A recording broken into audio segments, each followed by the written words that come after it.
A very good morning, afternoon, and evening to everyone, those who have joined once again.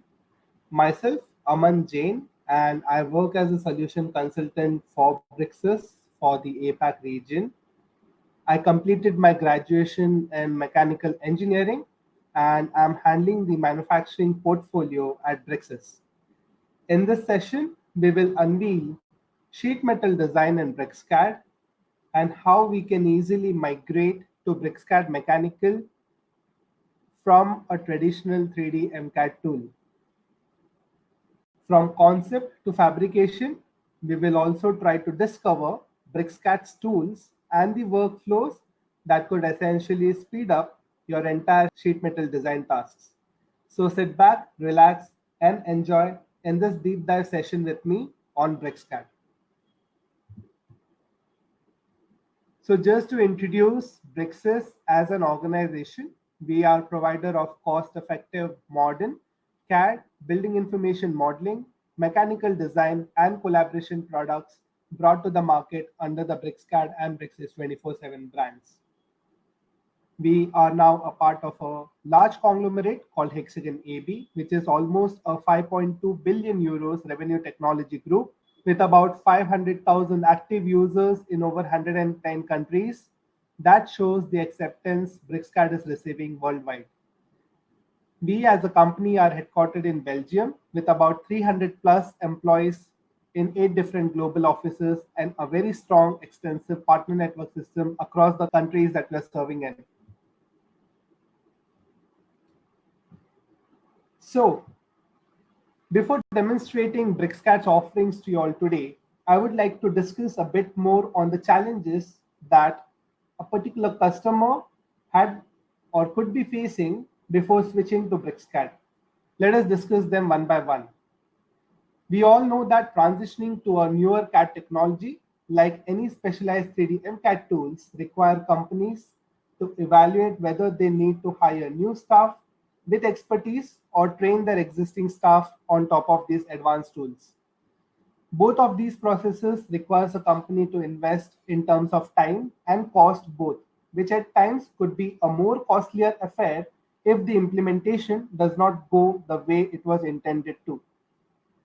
This transition period could also lead to temporary productivity losses as the workforce adapts to new tools and processes.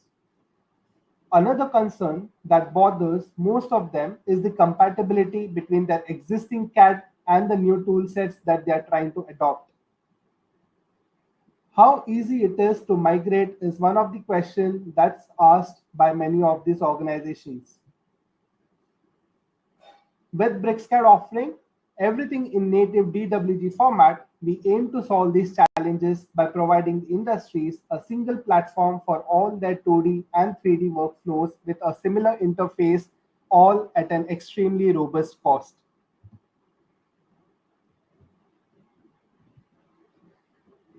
So yes, a software is capable enough to do a lot of things, but the real question is, do you really need it? A typical CAD workflow is what we see on the current slide. We start with the component design. These components are then used to create assemblies, which is at the heart of any CAD workflow. The assembly may require you to model certain parts using surfaces or sheet metal. And once the sheet metal design and the assemblies are ready, we go to the production drawings. Presentation and animation, if not mandatory, but remains an essential part for us to be able to create our design technical manuals and so on. Now, this entire workflow is very robustly supported by the BricsCAD Mechanical solution we have as an offering. And today in particular, we'll be looking at the sheet metal design module and how it helps users to improve or rather collaborate or coexist with their existing CAD solutions that they may be using. This slide illustrates the computer-aided sheet metal fabrication workflow and highlights how BricsCAD is integrated within this workflow. The process is divided into several categories, several key phases, that is CAD for manufacturing, for quoting, planning, programming, and production. BricsCAD plays a very vital role in the preparation and the production stages. BricsCAD can be used to create and document the as design or the nominal geometry of the sheet metal parts. This involves creating detailed CAD models and ensuring that all components are correctly assembled according to the design specifications. Within BricsCAD, the bend and unfold operations are validated to ensure that the design parts can be manufactured accordingly. This step is essential for confirming that the parts will behave as expected during the bending and the unfolding processes. And then once the geometry is validated, it feeds into the quoting phase where the validated geometry is used to calculate the cost, create quotations, negotiate price with the customers, and so on. The validated data from BricsCAD could also be critical for the planning phase, feeding into capacity planning, material planning, and scheduling. This ensures that the correct bill of materials and work are accounted for and that the project is scheduled effectively. Subsequently, this information can also be used for the nesting processes where parts are optimized for material usage.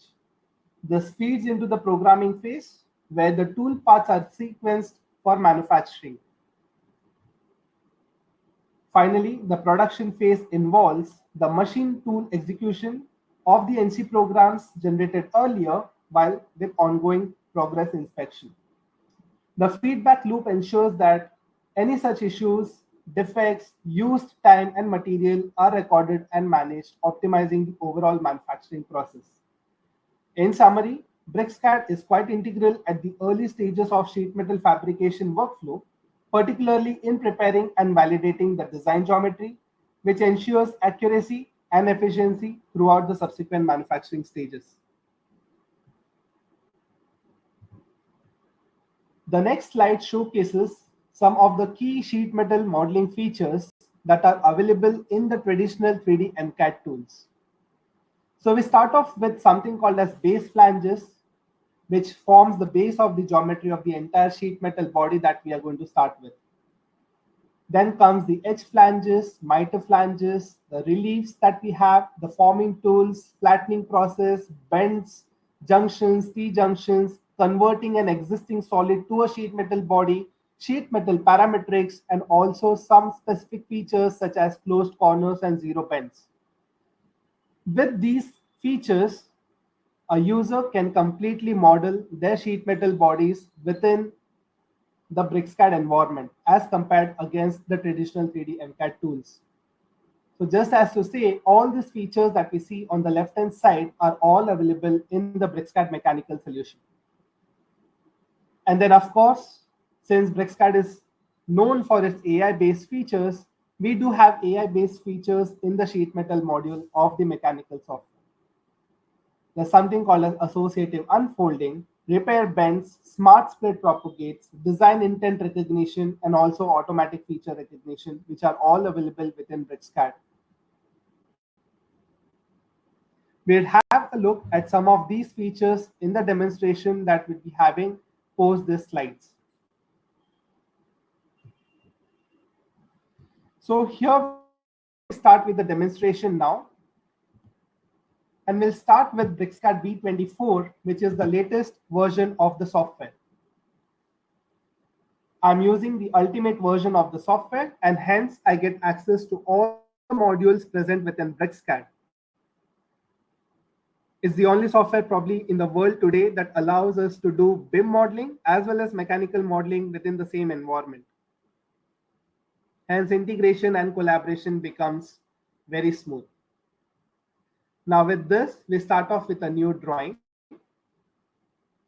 And today we'll be making a sheet metal enclosure. So for that, we'll be having two processes that I'll show within the demonstration today. One is where we create the sheet metal from scratch within the BricsCAD environment.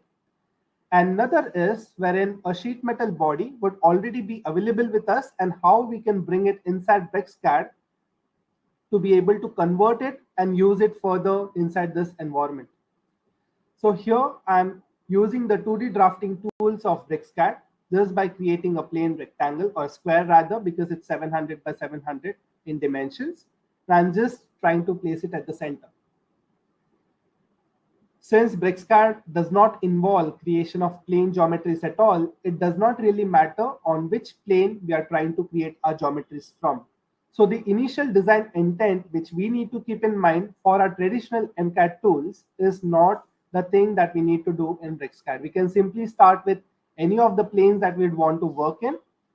And as simple as this, we are able to create this base flange. So if you see, I just use the base flange command to be able to create a flange out of the rectangle or the square that we had created. And we have all those parameters that we can work with regarding folding and unfolding of the sheet metal body that we have in place, including K factors, bend reliefs, bend radiuses, so on and so forth.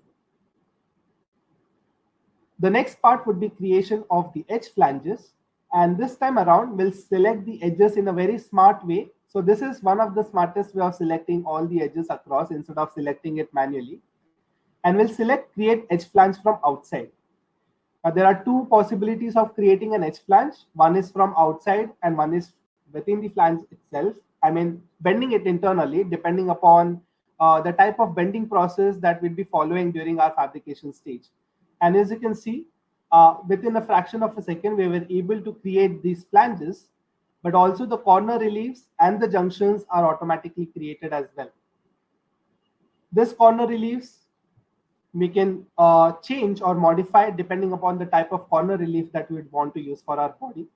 Of course, even in terms of the junctions, we can change the type of junctions, the junction mating that we'll be having at the end of this modeling process. So we'll try to create one more flange body.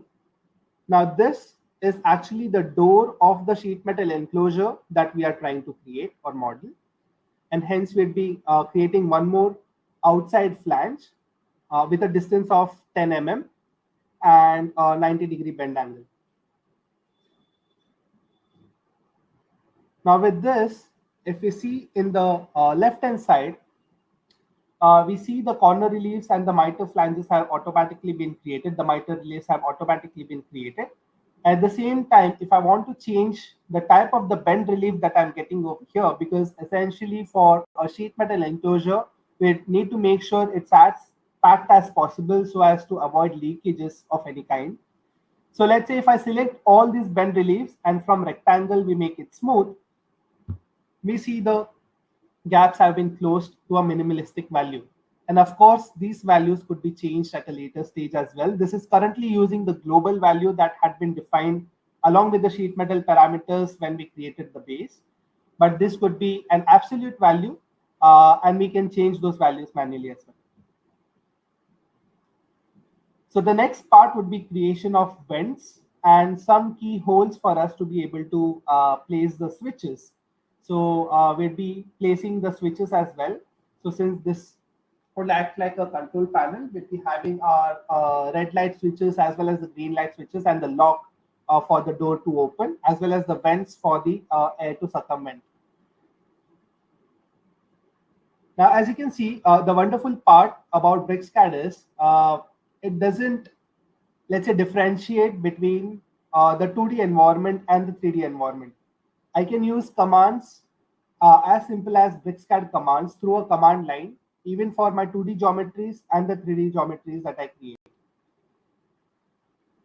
There's a library, a 3D library and a 2D library as well that comes along with the installation that we do.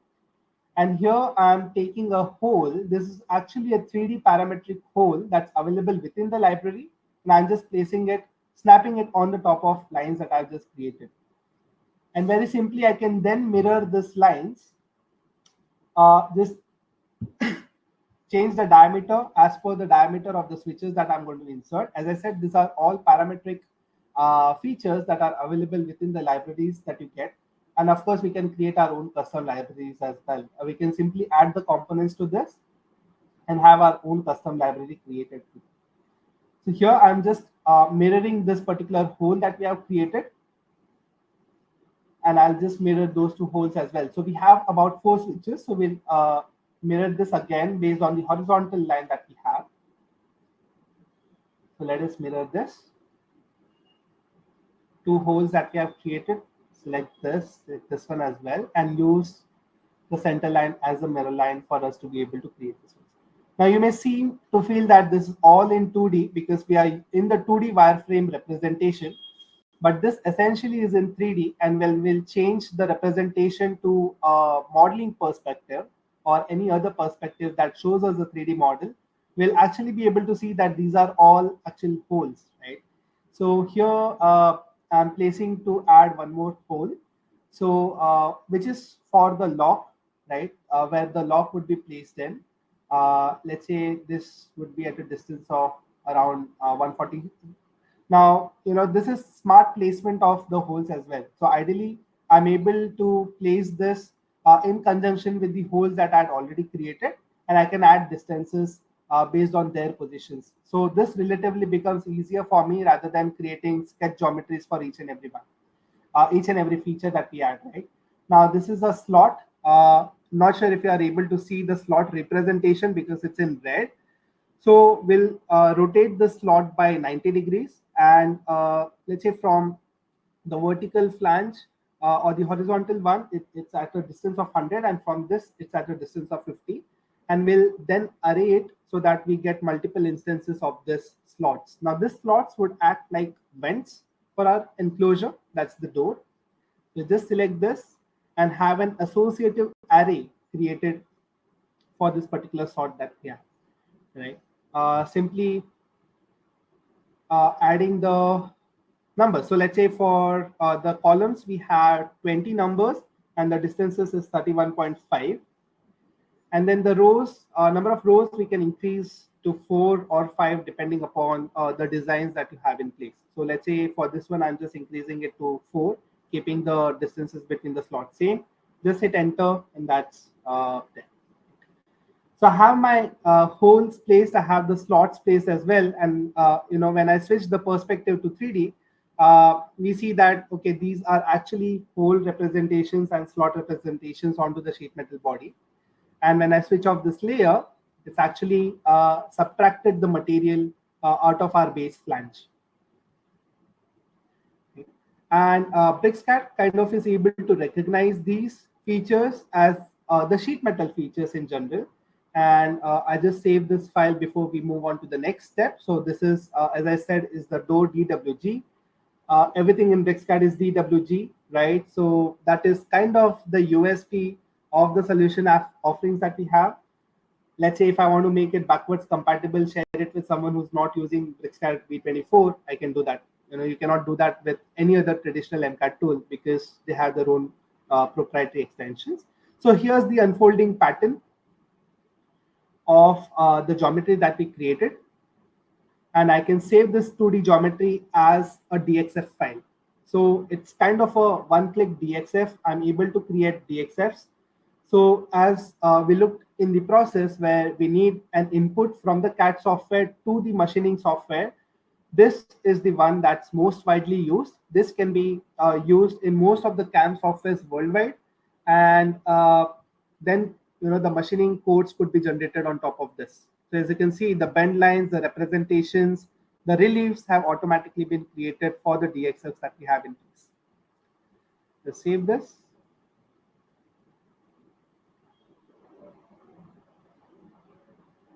All right. So this is part one of our modeling process, wherein we were able to create this entirely from scratch using BricsCAD's own functionalities, right?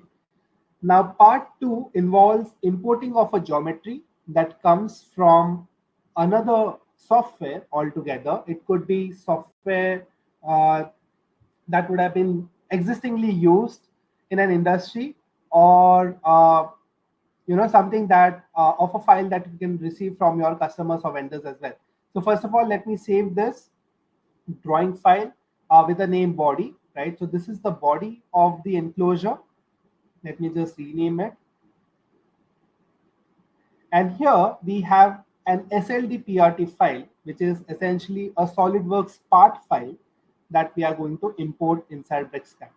So as you can see, I can import a lot of file formats, including CATIA, Creo, Inventor, NX, Solid Edge, SolidWorks, IGS, STEP, etc. So this one, I'd be importing a SolidWorks part file, which is about a 2 MB file, which, probably the source could be, as I mentioned, it could be from your customers or from your vendors, or could be from the existing design solutions that you'd be using in your organization, right? So as I said, it can work coexistingly with your current software solutions. You don't have to replace everything in particular, but you can use it simultaneously just to reduce down your costs that you'd be incurring on using those softwares full-fledgedly, right? So BricsCAD can do most of these things, and as you can see, right, once it's imported, it's a dumb body. Okay, it has its own component representation, but it acts like a dumb body, right? Although it's a sheet metal body from SolidWorks. With BricsCAD's convert to sheet metal functionality, we can actually then convert it into a BricsCAD sheet metal body, and BricsCAD is able to recognize all of the sheet metal features that probably would have had it, in this particular body. So it could be the flanges, the reliefs that we have, also the form features that might have got inserted, the hole features that might have got inserted, etc. So now it's created, it's converted into a BricsCAD sheet metal body, and it's not just for the sake of it, right? We can do a lot more on this, apart from creating a drawing or apart from just recognizing it as a sheet metal BricsCAD body. So what else can we do, right? So let us try and replace those form features. One might think that, when it comes from another software, it might not be completely parametric, and of course that's true. So in case of this form features, let's say if we want to change the length of the louvers that are there in place, all I need to do is simply replace the louvers that have come from SolidWorks. Very smartly, I can replace this, all the louvers. BricsCAD is able to recognize all the similar form features. So it's another smart feature within the sheet metal environment. And it will replace all those louvers that you can see on the screen right now with the BricsCAD louvers that I have. So BricsCAD is able to create form features as well, as you can see. But now I don't want to create something from scratch. I want to replace the existing form features with BricsCAD's form features, which I have been able to do it. Now, the advantage of replacing the form features that came from SolidWorks with BricsCAD's form features is I get those form features as parametric form features. Now, if I want to change the length of all the form features in one go, all I need to do is simply select all those 48 louvers, go to the parameters, and let's say if I want to change the length from 35 to 38, okay, I hit enter. It will take some time for it to calculate and process, but just if you just pay attention on the screen, you'll see a change in the length of these louvers that are there, right? It might just flash in a fraction of a second. So if you just pay attention to the screen, we'll say the change. Just wait for it to happen. Yeah, there's it. There it is, right? So that's how I'm able to replace the existing form features that could have come from any of the 3D modeling software. And then finally, of course, the most important thing is whether we are able to unfold this entire body. Yes. So we can do it. We can unfold this body completely. And the representations are as per design standards that are used in any of the companies. So let's say even for the form features that you can see, those are the very accurate representations that we get for the louvers, for the other form features that are present, right? And I can save this as a DXF like we did for the earlier geometry.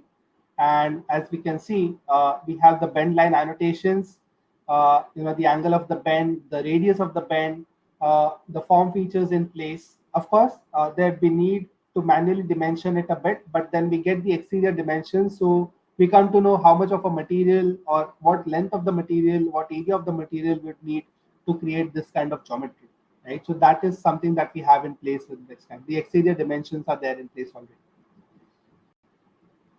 So this finishes our body part, right, wherein we saw how we can leverage BricsCAD's interoperability with other softwares to be able to recognize it as a sheet metal body and then can use it further.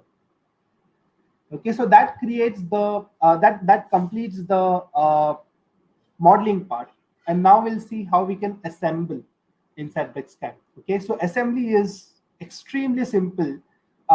With the type of constraints that we have, it's something that each and every user who has come from the engineering background would be able to understand. It's as simple as that. So all I'm doing is I'm just importing or inserting the door. It's not an import, I'm sorry. It's inserting the component and I'm creating an assembly. So we'll insert this door which we previously created. And I just changed the representation to modeling. Okay, and then I have some additional components in place which I'll insert. Okay, and in BricsCAD, since it does not differentiate between a part and an assembly through an extension, they are all DWGs. I can simply insert a component using the BM insert command, and this is the one that I want to insert. So this hinges would essentially be on the door, and then we have a separate hinge for the body as well, which will mate together to create our complete enclosure body. Right. So we add two instances of it. There are two hinges. And we'll see how we can use BricsCAD's constraints, the 3D constraints, for us to be able to position it on its actual place, right? So we need to be able to constrain it on the side of the door. First of all, we'll make it constraint ready so that, for the software, it really becomes easier when we apply constraints to move or rotate the body. So I'm selecting this face and I'm using a coincident constraint, which will make these planes coincident with one another.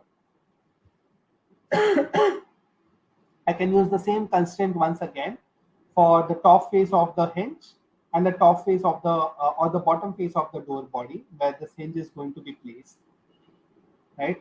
So that constrains it completely in terms of the position that I want to place my hinge in, right? So I can just move it across, and now it's freely movable across the y-axis. And what I can do is now give it a distance constraint from the outside side of the door to the flank or to the hinge at a distance of 200 or 201, because we need some clearance when it'll get mated with the hinges present on the body, right? So I'll just make this also constraint ready, just rotating it with the help of manipulator. So the gizmo that you see on the screen right now, which I'm using to rotate the components, is actually called as the manipulator in BricsCAD, which kind of helps us easily maneuver the components by translating it, rotating it, or even create copies of it. So it's a real handy tool which I can make use of, and I need not use any commands as such for me to be able to carry out those operations, right? I can use it for 2D entities, for 3D entities as well. So I'll just constrain it once again. It's the same type of constraints that I've given for this particular body as well. I just translate it a bit further down and then apply the distance constraint for this at a distance of 201.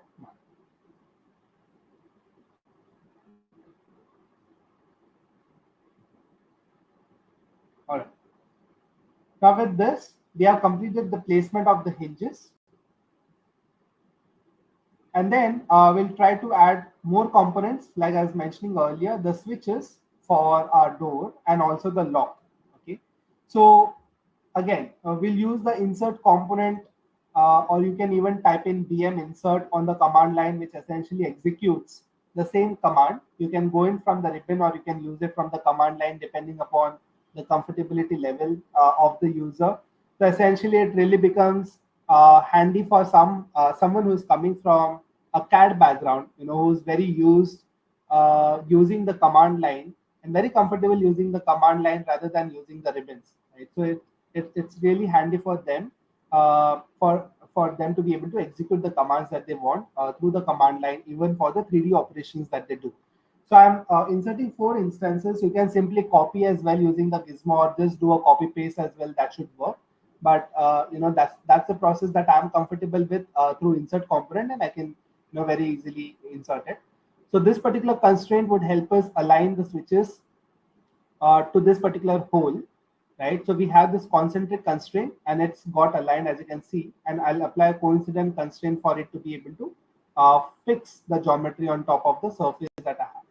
So this, Now I'll just select the top surface so that it's coincident on the top surface, and I'm able to place my switch. Similarly, I'll apply the same constraints, same set of constraints to the other geometries. One thing that I can do is copy the same switch that I had constrained earlier. Just copy it and place it onto the next whole representation. That would have done things for me. But then this is how I can make sure that the constraints that I've applied are kind of perfect. And then in case if I want to change the constraints, in the near future, or if the whole geometry shifts, the entire geometry along with the switches needs to shift as well. So if there's a change in the design principles, let's say if the hole has to shift by a distance of another 10 mm or so, all I need to do is just shift the hole by another distance of 10 mm, and the entire geometry would update automatically, right? So instead of copying it at that particular place, constraining the geometry is really handy. And as you can see, it's really very simple in terms of how to apply constraints, coincident, concentric, distance, and there are other constraints as well, which helps us, complete our assembly modeling. The last part for this one would be the lock. I'll just place it over here, make it, let's say, constraint ready. Probably just rotate it, or I can directly apply the constraints as well. So just concentrate for this one and for this one. Right? And there's this, okay, now it's got a bit inverted.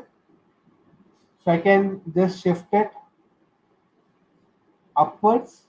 We need the handle to be there on the outside. So let me see if I can use the gizmo to rotate it.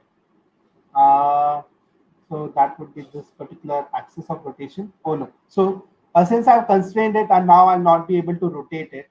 But what I can do is the concentric that I've applied, the concentric constraint that I've applied. So in case if I want to change the directions right now are same. I can simply say it opposite and it just invert itself. So instead of rotating it that way, manually, since I already applied the constraints and rather deleting it, I can simply change the directions in which the constraints have been applied, right? So this helps me create the door lock, and that kind of completes my entire assembly of the door, right? Again, this is not the complete assembly or the main assembly. This is just the sub-assembly that would get inserted in another main assembly, right? So this is the process that we are following. We had the parts created, we brought in parts from another software, and then we inserted components, we have the sub-assembly, and then we'll use this entire sub-assembly to create the main assembly. Right, so we'll store it in the sub-assembly folder. Let's name it something like door sub-assembly, which would help us recognize that, okay, this is a sub-assembly including multiple components within it. Let's close this.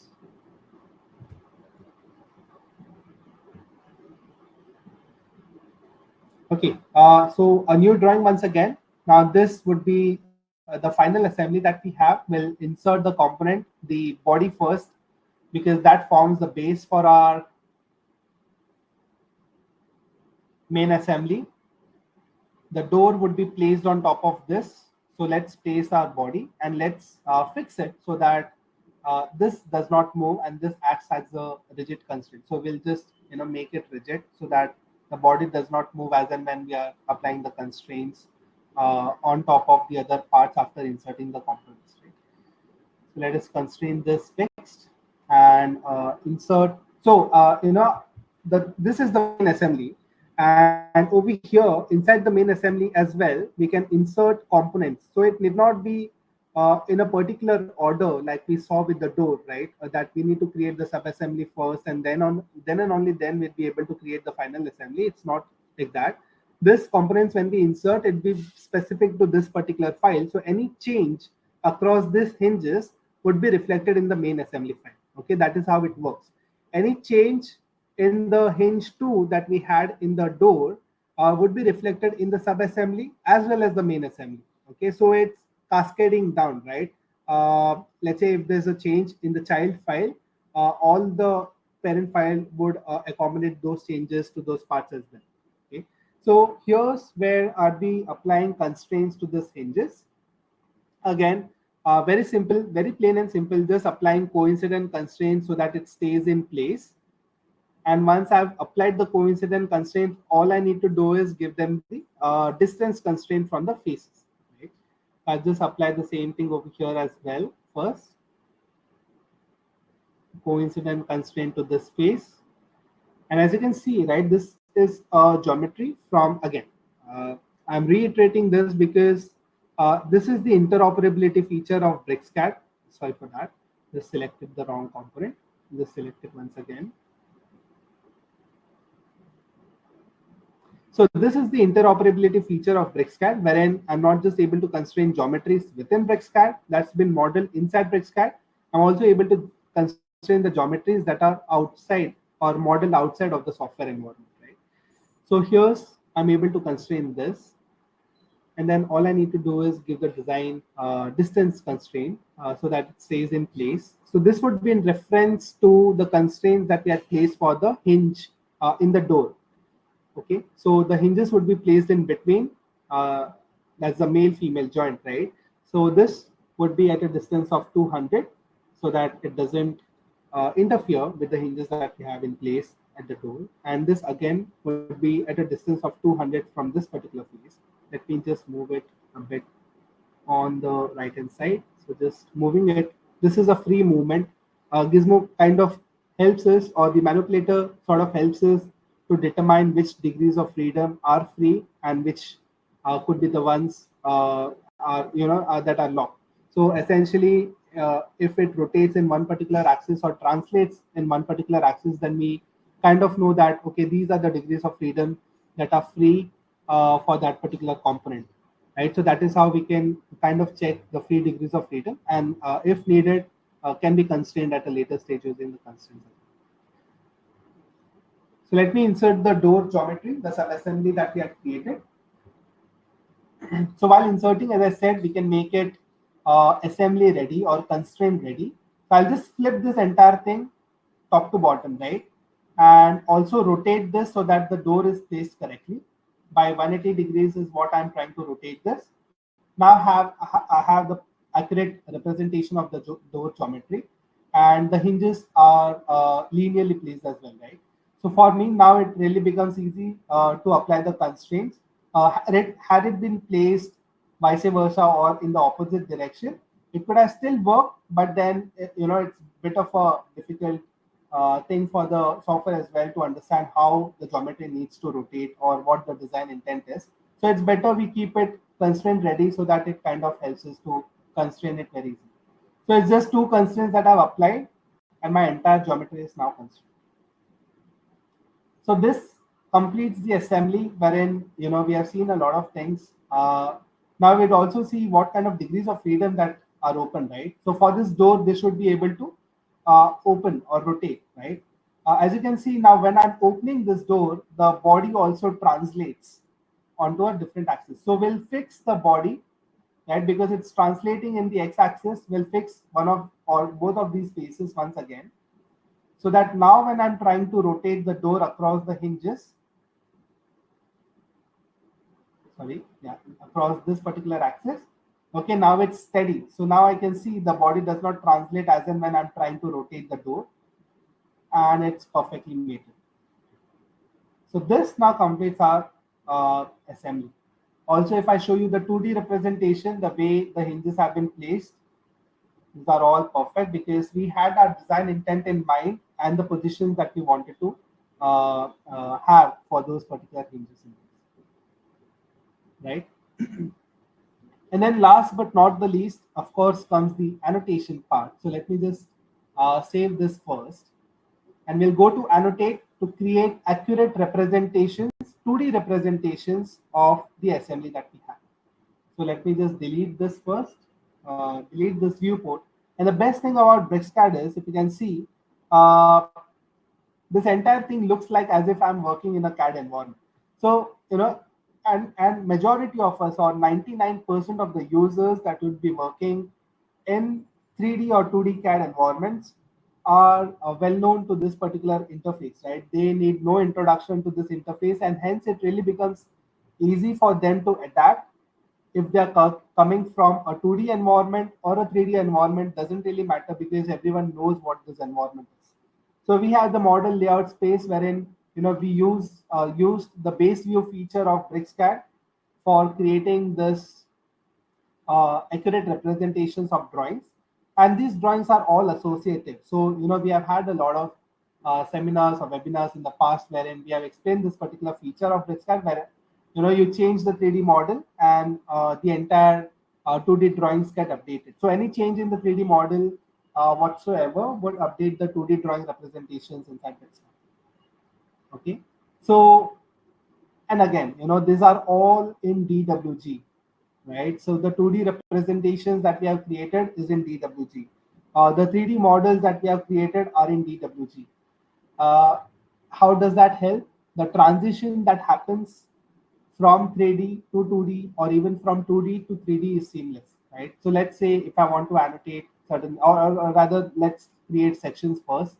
So I'm creating a section on the side view placement, a horizontal section as well as a vertical section, and we'll see how the section behaves, right? We can enable a lot of other geometries as well, how the hidden lines are going to be visible, how the tangent lines are going to be visible. So the user has all the control over all these parameters from a properties task. We can even change the type of views or projections that we need to use, if it's a third angle projection or the first angle projection that we need to use inside our drawing. So let me just make this in line with the view that I've placed. Okay, and in case if I want a bigger paper size, all I need to do is go to page setup and choose a different paper size which is larger than this.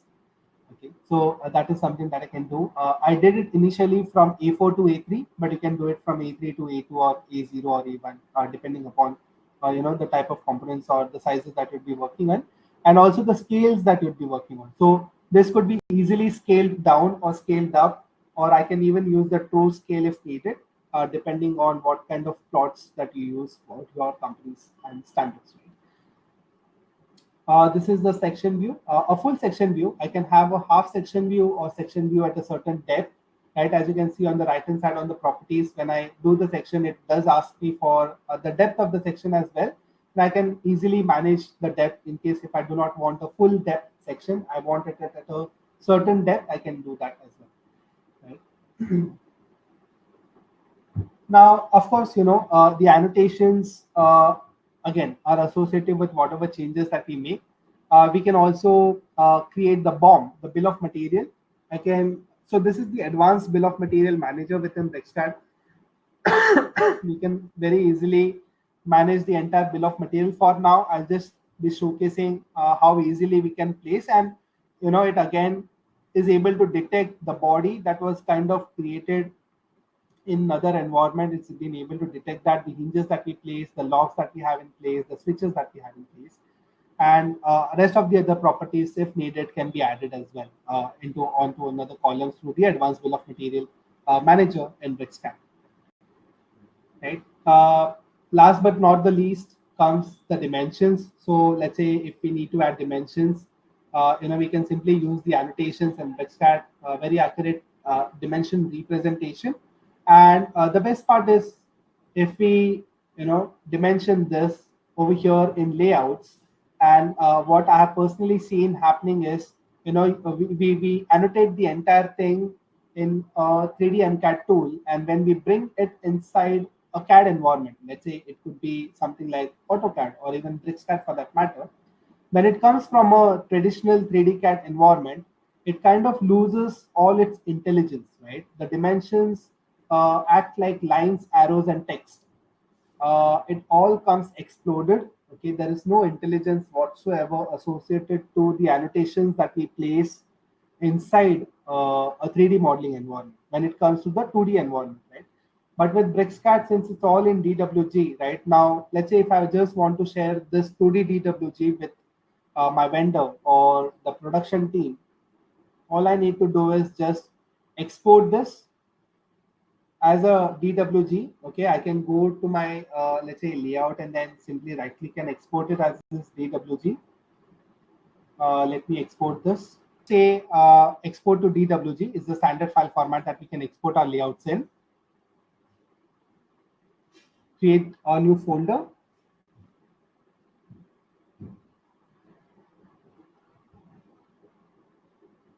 2D extraction and just save this. Right, and once we do this, we can simply open it and just see that the intelligence is still there. A table remains a table, a dimension remains a dimension, right? All the layers have been brought in as well. So let's say if I want to dimension or redimension it, it kind of uh, has the intelligence still within the drawings even after we export it in a 2D CAD environment. We want to change the layer of the layer color of the hatches that we have in place, you can simply do that as well, very easily. So when it comes to the beautification part, or rather the annotation part, right? Wherein the general workflows is you create the entire model in a 3D environment and then shift it to a 2D CAD environment for the user to be able to do a quick annotation on top of it. What happens is, since it does lose a lot of intelligence, it kind of BricsCAD makes sense because then it does not lose any sort of intelligence or associated on these entities, right? And then it could be very easily managed once it comes to the 2D environment as well. So this kind of covers the entire demonstration for what we can do with sheet metal in BricsCAD. Of course, we covered a lot of topics, including how we can start from scratch, how we can import a 3D model from a different environment, convert it back into sheet metal, recognize the features, replace some of the form features to make it parametric, create design views, create unfolding views, and then finally create an assembly for us to be able to complete our modeling, and then the drafting, which is kind of associated to the models that we have in place. Right? So that was in terms of the demonstration that I had to do to showcase the sheet metal capabilities of BricsCAD. More or less, whatever you can do in your current 3D CAD environment can be done through BricsCAD, or it can work in conjunction with your current existing workflows that you have in place. So that this is where we become quite a bit of cost saving solution offering in the market because of the licensing options that we have in place. So we have three type of licensing policies: single, volume, or network, depending upon the your requirements as such. Again, these licenses are all perpetual in nature with maintenance associated to it, so that you can get the support from the OEM and also the latest updates and upgrades that we have in place when you're under maintenance. We do not have any named users as such because the licenses are linked to the common user. We are not the company and not the end user. We have software in multi languages and locations and used anywhere across the globe. All subscriptions that is BricsCAD rent, some of it project like the software for a limited amount of time. You can avail the subscription benefit as well. But at the same time, let me just say these titles are perpetual in nature, including Light, Pro, Mechanical, BIM, and the ultimate offerings that we have. In terms of the last representations for Bricsys, how we are different and what we can do to help you out with your design challenges is something that I wanted to outline. So firstly is the accessibility aspect. As I was mentioning, the entire design technology that can really offer manufacturer improvements in terms of efficiency, flexibility, and innovation is costly, complex, and provides much more than is realistically needed. So all your 3D environments, though, may be really, really efficient in terms of giving you all sets of features. But the question is, do you require all those features, right? Do you all use all those features? Is what the question. And then, does it make sense for paying up for the features that you don't need or you might not use? Okay, and does so technically again the next question could be, does BricsCAD solve your requirements, and if yes, what's stopping you from moving towards the solution offerings that we have?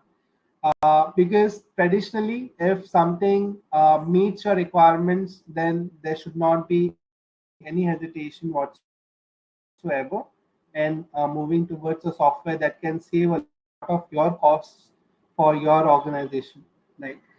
Uh, so again, low cost of ownerships, low cost of entries. Again, in terms of the trainings that you need to enable your users, or in fact, downtime that you need for your traditional 2D CAD users to shift to 3D, or even for your existing 3D users to shift to a new environment, it's really less. You can simply go ahead with a day's training or probably a day's overview of BricsCAD, and then is as easy as it goes. You can simply start modeling out of the software. Plus the additional benefits that comes along in terms of having everything in DWG, right? So that is something that we saw, wherein we can make the models backwards compatible, which is not quite the case when it comes to a traditional MCAD tool. So when I speak about a traditional MCAD tool, it could be something like SolidWorks or Inventor or PTCTO or even anything else for that matter, which do not allow any sort of backwards compatibility whatsoever. In terms of learning, yes, it's fairly simple to learn because anyone and everyone who knows CAD or 2D CAD can really get accustomed to BricsCAD, even its 3D modeling capabilities to that extent. Right? So these are some of the customer references that are using BricsCAD in manufacturing. We have some well-known names like Mazda, Hitachi, and then there are a lot of other companies who do use BricsCAD. Of course, there are a lot of different disciplines of engineering that we serve in. So we basically, have solutions for interiors, industrial equipment, scaffolding, structural engineering, so on and so forth, catering to each and every requirement of these particular disciplines. But then again, if at all, when it comes to manufacturing, then yes, we do have capabilities that can kind of match to the capabilities of the existing 3D environment that would be using.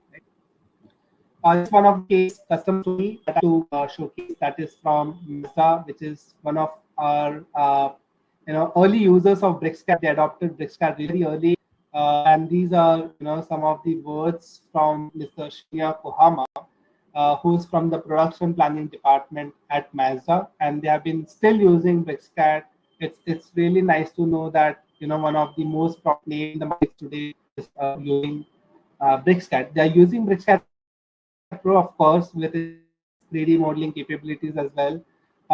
So BricsCAD Pro does have certain 3D modeling capabilities. But yes, the sheet metal module is involved or is available in BricsCAD environment. Right now, that is where my presentation ends. I think we are bang on time, and extremely apologize once again for that we and I really hope the session was informative. And in case if there are any queries or questions, please feel free to email it to us or put it in the chat box. Happy to answer those questions for you.